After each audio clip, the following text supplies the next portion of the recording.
नमस्ते दोस्तों, कैसे हैं। जैसे हम पिछले वीडियो में बात कर रहे थे कि हम आगे जाके पढ़ेंगे पोटेंशियल एनर्जी कर्व। मीन्स कि हमारे पास कोई ग्राफ होगा, ग्राफ में हम इसी हमारा जो ग्राफ होगा वन डायमेंशन होगा, ठीक है।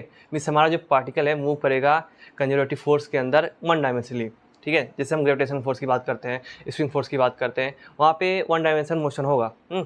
तो वन डायमेंशन क्या है, हमारा डिस्प्लेसमेंट लेके चलेंगे, जिसको हम एक्स एक्सिस क्या एक्स लेके चल रहे हैं, और उसकी ओर और किसी यहाँ पे वाई एक्सिस पे हमारा वाई एक्सिस पे पोटेंशियल एनर्जी है। तो क्या है कि ग्राफ है, ग्राफ क्या है, इसमें पोटेंशियल एनर्जी और डिस्प्लेसमेंट में कैसा रिलेशन है। मींस यहाँ पे जो हमारा u है ये फंक्शन ऑफ x है डिस्प्लेसमेंट का, और होता भी है। तो हमें जिसको स्टडी करना है, अगर आपको कुछ भी ग्राफ के बारे में कुछ डाउट हो, ग्राफ होता है क्या है, ग्राफ में कैसे क्या क्या होते हैं, पॉइंट्स क्या होते हैं, तो आप जाके पिछले वीडियो देख सकते हैं बेसिक मैथ्स के, जो हमने आपको एकदम अच्छे से बता कर रखा है। आप ग्राफ के बारे में सब कुछ जान जाएंगे, ग्राफ होता क्या है, क्या स्केल होती है, सब कुछ। तो आज हमें देखना है पोटेंशियल एनर्जी कर्व होता क्या है, कैसे ग्राफ बनता है, ग्राफ से हम कैसे चीज़ों को स्टडी करते हैं। अब पहले हमें देखना है कि पोटेंशियल एनर्जी और जो हमारे पास फोर्स होता है उसके बीच में रिलेशन क्या है। हमने पोटेंशियल एनर्जी और वर्क के बीच में रिलेशन देख लिए हैं, ठीक है। और देखिए जो भी चीज़ें बात हो रही है सब कंजर्वेटिव सिस्टम के बीच में बात हो रही है, सब फोर्स लग रहा है, कंजर्वेटिव फोर्स से दूसरा कोई फोर्स नहीं लग रहा है। तो यहाँ पे आप पोटेंशियल एनर्जी एंड फोर्स के बीच में रिलेशन देखेंगे। इसके रिलेशन के बाद देखने के बाद हम देखेंगे कि टर्निंग पॉइंट्स कब आते हैं। आपको पता है टर्निंग पॉइंट लाइफ में तभी आते हैं जब सबसे आप नीचे हो, बॉटम पे, या सबसे ऊपर हो। मीन्स जब आपकी पोटेंशियल एनर्जी बहुत लो हो या पोटेंशियल एनर्जी सबसे हाई हो, तभी टर्निंग पॉइंट आते हैं। सेम तरीका इसी में भी अप्लाई होगा, टर्निंग पॉइंट्स। उस पर हम देखेंगे कैसे हम ग्राफ को देख के बता सकें या किस पॉइंट पे क्या होगा कि हमारा फोर्स का नेचर क्या है, नेचर ऑफ द फोर्स, कि फोर्स एट्रैक्टिव है, रिपल्सिव है, कि जीरो फोर्स, मतलब फोर्स ही नहीं लग रहा है। जब जीरो फोर्स की हम बात करेंगे, इसी को कहते हैं कि इक्विलिब्रियम पॉइंट, कि यहाँ पे कोई फोर्स नहीं लग रहा है, फोर्स नहीं लग रहा है मीन्स नेट फोर्स जीरो है। नेट फोर्स जीरो का मतलब ये इक्विलिब्रियम पॉइंट है।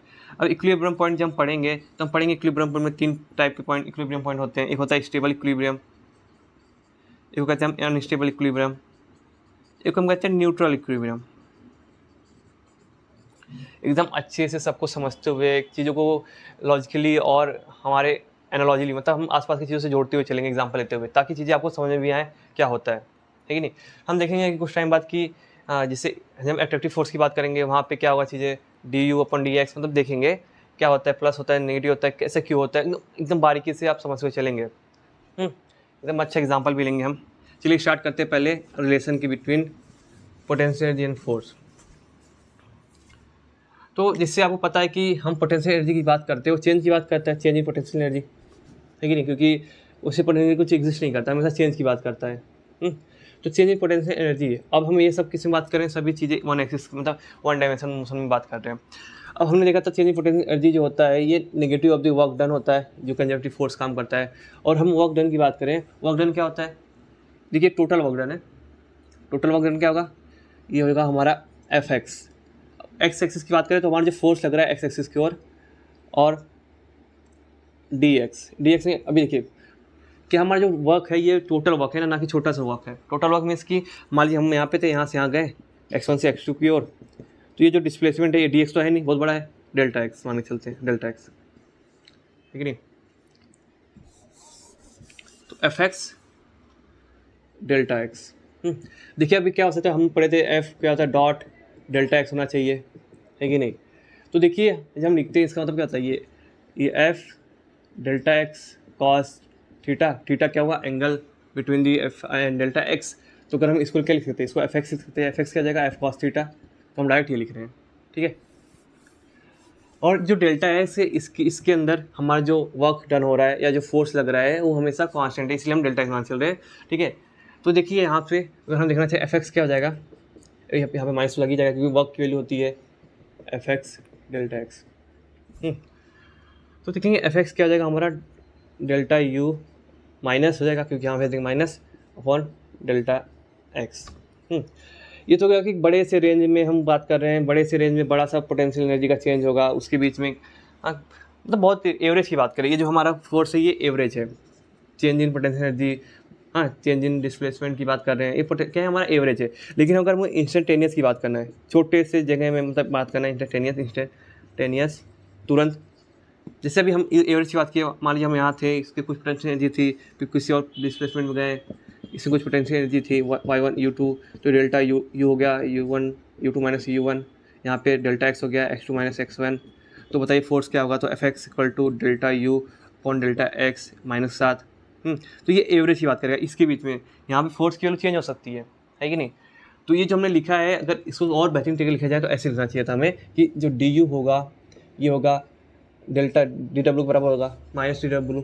हाँ, अब देखिए तो पूरा था, ये भी पूरे की बात कर रहा था। अब हम जब छोटा लिख चलेंगे du equal to minus dw, तो ये हो जाएगा fx dx। अब dx में हमारा fx कांस्टेंट होगा, तो हम बता सकते हैं कि हमारी जो fx की वैल्यू वेरी कर रही है, कर भी सकती है, नहीं भी कर सकती है, कर रही है, तो किसी एक इंस्टेंट पे क्या वैल्यू होगी, तो उसी हमने यहाँ पे ला के लिख दिया। अगर हम यहाँ पे लगा दें लिमिट, तो वही आ जाएगा आपकी वैल्यू। अगर यहाँ देखिए आपका क्या हो जाएगा, fx इक्वल टू माइनस है, fx इक्वल टू क्या हो जाएगा यहाँ पे माइनस du अपॉन dx, मतलब अगर हम ये दोनों को लेके चले, ठीक है।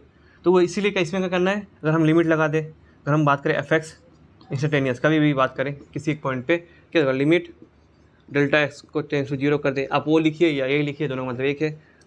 डेल्टा एक्स टू जीरो कर दें तो क्या होगा, ये एफ जो हमारा एवरेज था इसमें चेंज हो गया, ये हो जाएगा limit delta x tends to zero, बस पुट कर दो D U upon delta x. जैसे delta x tends to zero करेंगे, जब बहुत छोटा कर देते हैं, पता है डेल्टा हमारा डी में कन्वर्ट हो जाता है, तो ये हो जाएगा एफ एक्स, जिसको हम इंस्टेंटेनियस कहेंगे या नॉर्मली हम एफ एक्स कहते हैं, ये हो जाएगा D U upon D x, और बीच में माइनस लिखना भूल जा रहा हूँ मैं, माइनस यहाँ पे डी एक्स।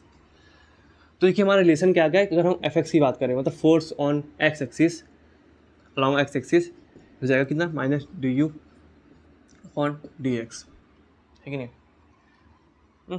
तो देखेंगे ये जो फोर्स लग रहा है, फोर्स का मैग्नीट्यूड दिया जा रहा है। अगर हमने क्या कर दिया, इधर वेक्टर फॉर्म लगा दिया, तो क्या होगा, यहाँ पे हमारा जो एक्स एक्सिस के अलॉन्ग, हमारा जो एक्स एक्सिस के अलॉन्ग यूनिट वेक्टर होता है आई कैप वहाँ पे आ जाएगा, है कि नहीं। आप सोच सकते हैं कि सर यहाँ पे जैसे वहाँ एफ एक्स है, एफ एक्स क्या है, एफ कॉस थीटा या कॉस थीटा या कॉस पाई जो भी एंगल था, तो इसकी वैल्यू कुछ भी हो सकती है, प्लस से माइनस के बीच में। लेकिन जो हम इसकी बात करें, इस वैल्यू हमेशा पॉजिटिव होगी, जो हम नेगेटिव लेके चल रहे हैं। इसकी वैल्यू -1 से 1 के बीच में वेरी करेगी, तो इसकी वजह से क्या होगा, F x value minus plus हो सकती है, ठीक है।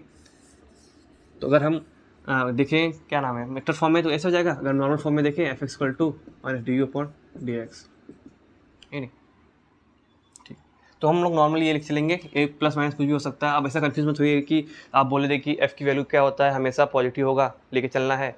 तो यहाँ पे देखिए एफ नहीं, यहाँ पे एफ एक्स है, ठीक है। तो एफ एक्स में एफ कॉस पाई वाला आ जाएगा टर्म, तो माइनस प्लस कर देगा। तो अगर इसको वेक्टर फॉर्म में लिखना है, तो वेक्टर फॉर्म में क्या हो जाएगा, एफ एक्स बस आई कैप जोड़ना है, ना कि प्लस माइनस कुछ नहीं देखना है, ये अपने प्लस माइनस को संभाल लेगा। इसी से दोनों चीज़ पहले हैं, तो कोई कन्फ्यूजन नहीं होगी, ठीक है। तो हमने रिलेशन फाइंड कर लिया। क्या फाइंड कर लिया, कि जो हमारा फोर्स होता है, अगर हम एफ एक्स की बात करें, ये होगा minus D U upon D x. अब इससे हम पता कर सकते हैं कि हमारा फोर्स एट्रैक्टिव होगा, है कि नहीं, एट्रैक्टिव नेचर में है कि रिपल्सिव नेचर है कि नहीं लगेगा फोर्स। इससे हम क्या कर सकते हैं, रिलेशन से पता कर सकते हैं कि कोई फोर्स कैसा है, ठीक है। तो ये हमारा रिलेशन आ गया। कुछ समय के लिए इसको रोकते हैं, फिर हम बताएंगे आगे चीज़ें क्या होती हैं। अब इसको थोड़ा सा रोक लेते हैं बीच में, अभी इसको थोड़ा ग्राफ को स्टडी करते हैं। आपको पता है, जैसे हम जानते हैं कि जो मैकेनिकल होता है, ई मैकेनिकल एनर्जी होती है, ये होती है हमारी kinetic energy plus potential energy, है कि नहीं। तो अगर मैं काइनेटिक एनर्जी की बात करूँ, तो क्या हो जाएगा, ये ई मैकेनिकल माइनस पोटेंशियल एनर्जी, है नहीं, ये हमें पास रिलेशन है।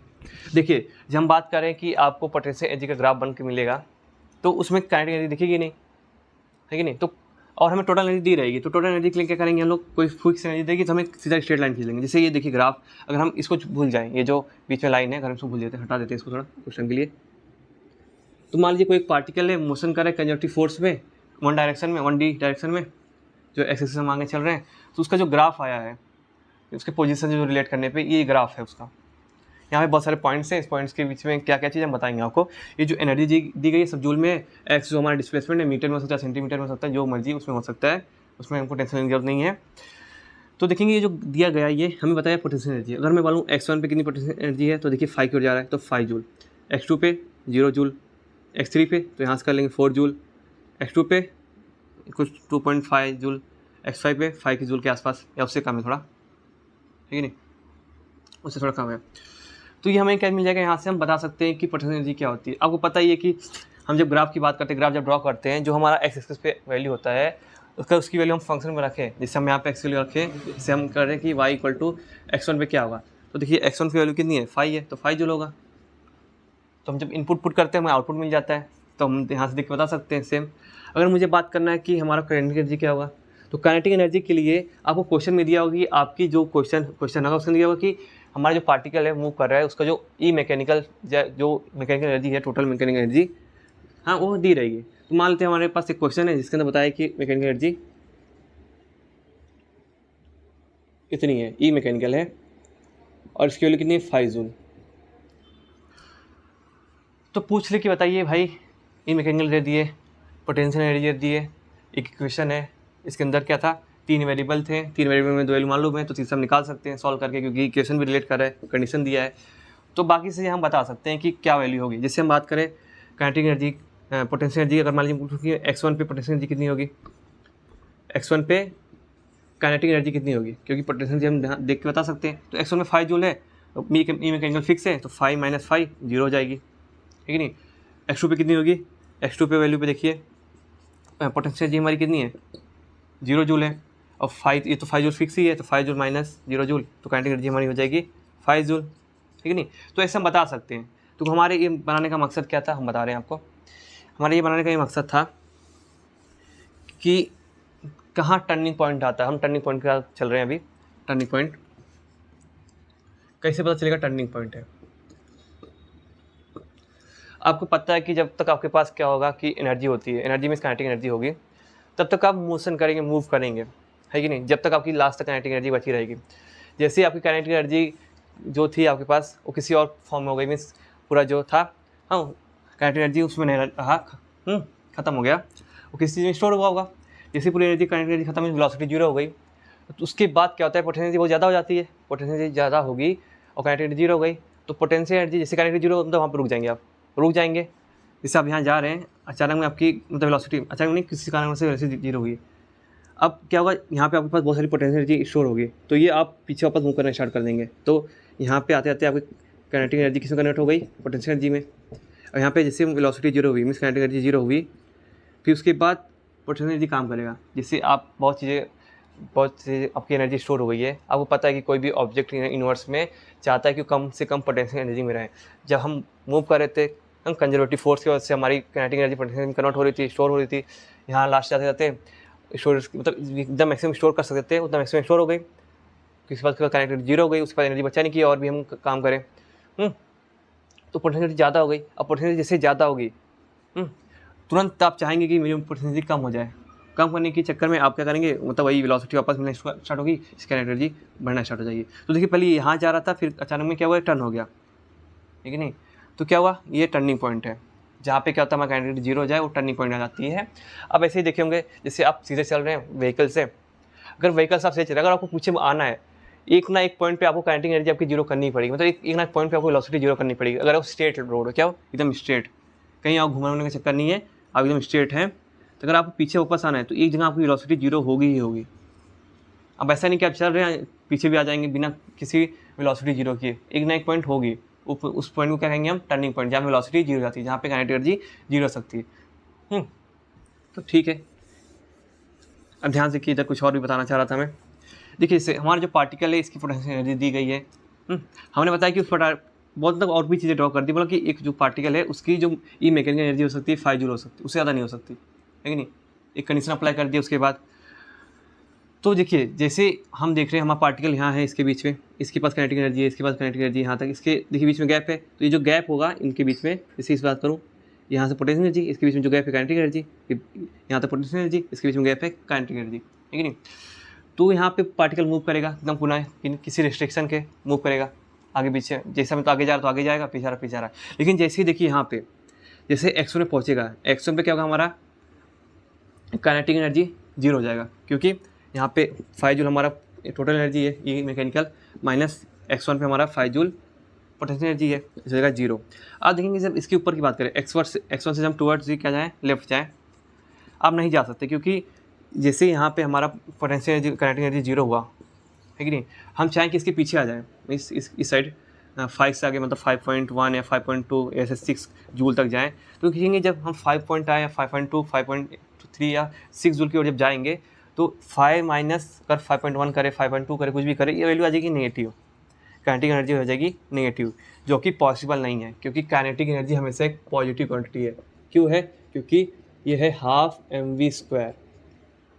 आपको पता है वेलोसिटी का स्क्वायर, अब किसी भी चीज़ का स्क्वायर हमेशा पॉजिटिव होगा, रियल नंबर की बात करें, ना कि कॉम्प्लेक्स नंबर की, हम रियल की बात करें, ठीक है। कॉम्प्लेक्स नंबर तो नेगेटिव हो सकता है, लेकिन रियल नंबर में, तो रियल वैल्यू में क्या होता है, हमेशा किसी भी चीज़ का स्क्वायर हमेशा पॉजिटिव होता है, मास हमेशा पॉजिटिव होता है, तो काइनेटिक एनर्जी हमेशा पॉजिटिव रहती है।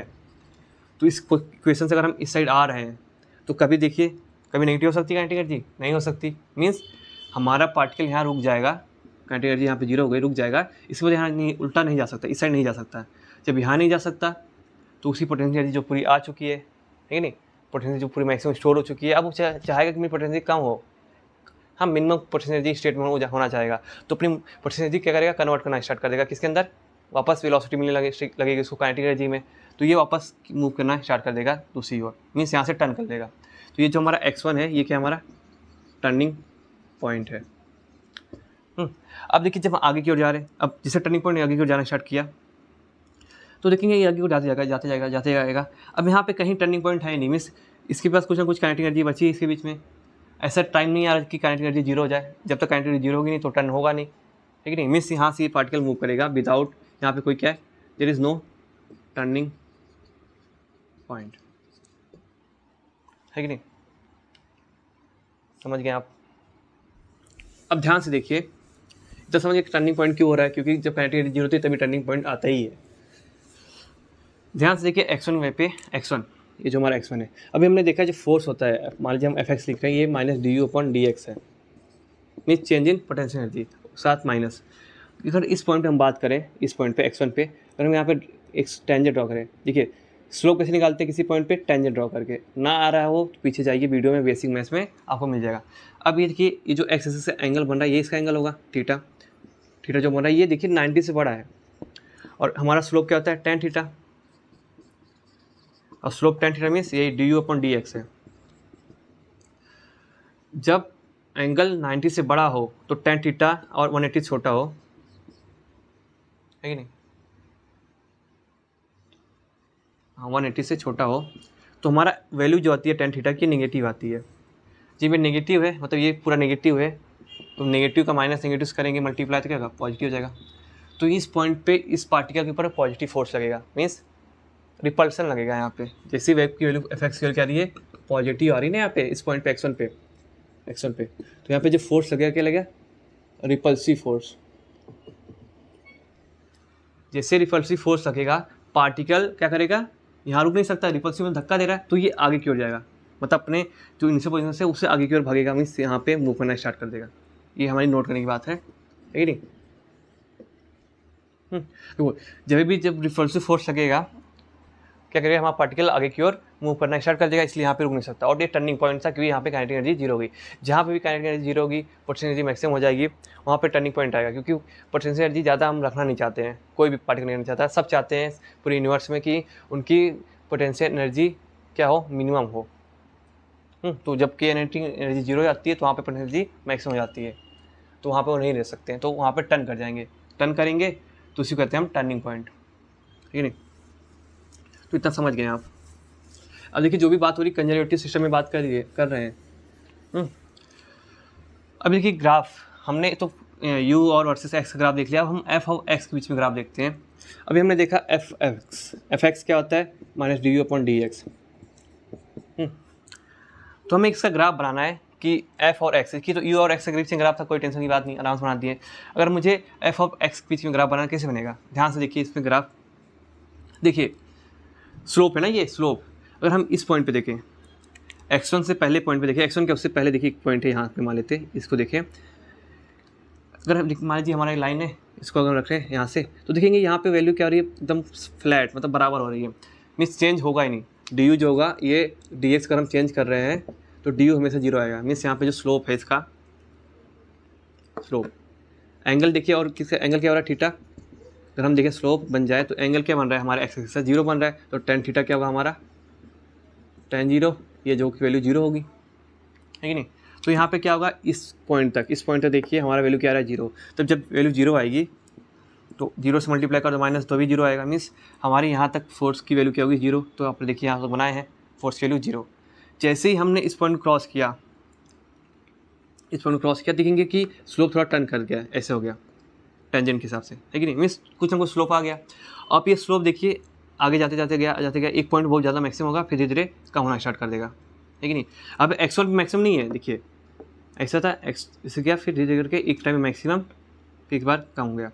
अब ध्यान से देखेंगे जो यहाँ से लेके यहाँ तक की वैल्यू है इसके बीच में, मतलब अगर हम मान लीजिए इसको कोई पॉइंट x डैश से x2 के बीच में जो पॉइंट है, यहाँ पे जो थीटा की वैल्यू है हमेशा क्या है 90 से ग्रेटर है और 120 से कम है, मीन्स यहाँ पे tan थीटा की वैल्यू क्या होगी, हमेशा नेगेटिव होगी। tan थीटा की वैल्यू नेगेटिव मीन्स du/dx की वैल्यू क्या होगी, नेगेटिव। जब du/dx की वैल्यू नेगेटिव होगी तो यहाँ पे क्या होगा, ये इसकी value minus into minus positive हो जाएगा, है कि नहीं, क्या हो जाएगी पॉजिटिव, कहाँ तक, x2 तक। तो जैसे पॉजिटिव मीन्स हमारा फोर्स क्या है, रिपल्सिव पॉजिटिव फोर्स है। तो देखेंगे यहाँ से अगर मान ली यहाँ पे x डैश था, x डैश से हमारा क्या हुआ, फोर्स उठा है कहाँ तक, x2 तक, पॉजिटिव हुआ है, क्या पॉजिटिव हुआ है। देखो x1 x डैश उठा है पूरा पॉजिटिव, तो कोई ये पूरी वैल्यू पॉजिटिव है, ऐसा नहीं कि यहाँ तक पॉजिटिव है बाकी नेगेटिव नहीं, ये पूरा वैल्यू पॉजिटिव है, क्योंकि f के ऊपर पॉजिटिव है, नीचे नेगेटिव वैल्यू है कि नहीं। अरे यहाँ पर रखेंगे तो 1 न्यूटन 2 न्यूटन प्लस में आएगा, नीचे की बात करेंगे नेगेटिव है कि नहीं। तो देखेंगे कि पहले ये बहुत तेज़ी में एक पॉइंट पर मैक्सिमम हुआ है। तो देखेंगे जब हम ऐसा कर रहे थे तो किसी पॉइंट पे जब वो 90 के, जब हमारा tan की वैल्यू जो होती है, tan थीटा वैल्यू 90 से बड़ी होगी, मतलब 90 प्लस थीटा होगा, है कि नहीं। और क्या वो 90 के पास में होगा, हम 91 ले लें, 92 डिग्री ले लें, 93 डिग्री ले लें, तो ऐसे पॉइंट पे क्या होगा, हमारा tan थीटा की वैल्यू बहुत नेगेटिव होती है, मीन्स बहुत ज़्यादा नेगेटिव होती है। जब ज़्यादा नेगेटिव होगी तो यहाँ पे जैसे मान लीजिए समझते हैं, यहाँ पे मान लीजिए इसकी वैल्यू -10 है, कब, जब 91 था, मान लेते हैं, ऐसा हुआ नहीं, -10 न्यूटन है। तो अगर हम माइनस से एफ करें तो माइनस मल्टीप्लाई जाएगा, क्योंकि ये डी एक्स वैल्यू है, डी और डी एक्स वैल्यू है, तो +10, है कि नहीं, हो जाएगा। जैसे हम 92 गए, मतलब थोड़ा सा आगे गए तो उसकी वैल्यू कम हो जाती है, मान लीजिए 5 न्यूटन हो जाएगा, फिर -5 तो माइनस मल्टीप्लाई तो 5 न्यूटन, तो कम हो जाएगा ना। तो देखिए जब हम यहाँ से मूव कर रहे थे तो पहले 0 फोर्स, धीरे धीरे पॉजिटिव फोर्स हुआ, धीरे धीरे हुआ, देखो जिसे हो रहा था, फिर एक टाइम में बहुत मैक्सिमम हो गया, मान लीजिए ऐसे से गए, इस पॉइंट पे मैक्सिमम हो गया, 90 नहीं बन रहा है, मतलब मैक्सिमम हो गया। मान लीजिए इस पॉइंट पे x1 डैश मान लेते हैं, मान लीजिए x1 डैश पे इसकी जो स्लोप की वैल्यू थी नेगेटिव, मतलब 90 प्लस थी लेकिन 90 के आसपास थी, 90 से प्लस था, मतलब 90 से ज़्यादा था लेकिन 90 के आसपास ही था, ज़्यादा दूर नहीं था। फिर जैसे ही हम और आगे की ओर जाएंगे तो देखेंगे धीरे धीरे ऐसा करने लगा, है कि नहीं, 90 से बहुत दूर जाने लगा, 180 के आसपास जाने लगा। तो वहाँ पे जो वैल्यू होती है वो ज़्यादा नेगेटिव नहीं होती है, मीन्स वहाँ पे वैल्यू आएगी -0.5 -0.3 ऐसे कुछ टाइप की आएगी। तो अगर हम ये तो डी एक्स वैल्यू थी, जब माइनस से मल्टीप्लाई करनी हो तो 0.5 0.3 आ जाएगी वैल्यू ना। तो ये जो एक्स डैश है यहाँ पर मैक्सिमम वैल्यू हुई, फिर उसके बाद धीरे कम होती गई। तो इस पॉइंट पर क्या हुआ, हमारी वैल्यू सबसे फिर वापस 0 हो गई, क्योंकि यहाँ पे देखिए टर्निंग पॉइंट आ गया, स्लोप यहाँ पे भी 0 हो जाएगा। तो ये देखिए x2 पे क्या हो गया, वैल्यू 0 हो गया। फिर इसके बाद देखेंगे जैसे हम यहाँ पे उठा स्टार्ट किए, जैसे ऊपर की जाना स्टार्ट किए, तो देखेंगे यहाँ पे पॉजिटिव स्लोप है, यहाँ पे इस पॉइंट के बीच में थीटा की जो वैल्यू है ये 0 से 90 के बीच में, और यहाँ पे tan थीटा क्या होता है, पॉजिटिव होता है। tan theta positive means du/dx भी पॉजिटिव होगा। जब du/dx पॉजिटिव है तो f से हो जाएगा नेगेटिव, है कि नहीं। तो अब देखिए इसलिए अब क्या है, नीचे की ओर आ गया, x2 से, फिर ऐसे ऐसे करते कि x3 तक गया, है नहीं। x3 पे क्या हुआ, यहाँ पे वापस x3 पे देखिए स्लोप बनाएंगे 0, फिर यहाँ पे 0, ऐसे करके पूरा हमारा ग्राफ बनाए। लास्ट में देखेंगे जब x5 की बात करें यहाँ से ऊपर आगे की ओर, तो यहाँ पे स्लोप 0 हो गया, तो इसके बाद देखिए वैल्यू क्या आ गई, 0 आ गई। तो ऐसे हमारा ग्राफ बना है कि नहीं। तो बस आज के लिए इतना ही। कल देखेंगे कि हम कब ऐसा क्यों हो रहा है कि हम जब फोर्स पॉजिटिव की बात करें, पॉजिटिव फोर्स की बात करें, तो स्लोप क्या रहा है, नेगेटिव आ रहा है du/dx का। जब फोर्स नेगेटिव होगा तो वहाँ पे माइनस आ रहा है। एकदम अच्छे चीज़ों को समझते हुए चलेंगे। du/dx का मतलब क्या होता है, मतलब एकदम लॉजिकली एकदम अच्छे से अंडरस्टैंड करेंगे और एकदम अच्छा एग्जांपल लेंगे चीज़ों से रिलेट करने के लिए। एक बताएंगे अट्रैक्शन और रिपल्सन का फोर्स का बहुत अच्छा एग्जाम्पल। ठीक है, बस आज के लिए इतना ही। Bye bye.